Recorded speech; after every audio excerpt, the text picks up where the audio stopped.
राम करुणावतारं संसारसारं भुजगेन्द्रहारं सदा वसन्तं विद्यारविन्दे भवं भवानी सहितं नमामि मन्दारमाला कलितालकाये कपालमालाङ्कितसुन्दराय दिव्यम्बराय च दिगम्बराय नमः शिवाय च नमः शिवाय कालिङ्गोटाङ्गण वन्दित चरण डोळ्यान पाहिन रूप तुझे प्रेमे अलिंगिन आनंद पूजिन भावे ओवाय न म्हणे मम त्वमेव माता पिता त्वमेव बन्धुश्च सखा त्वमेव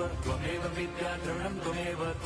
सर्वं मम देव कायेन वाचा मनसेन्द्रियैर्वा बुद्ध्यात्मना वा प्रकृति स्वभावात् करोमि यद्यत् सकलं परस्मै नारायणायति समर्पयामि अच्युतं केशवं राम नारायणं कृष्णदामोदरं वासुदेवं हरिं श्रीधरं माधवं गोपिका वल्लभं जानकी नायकं रामचन्द्रं भजे।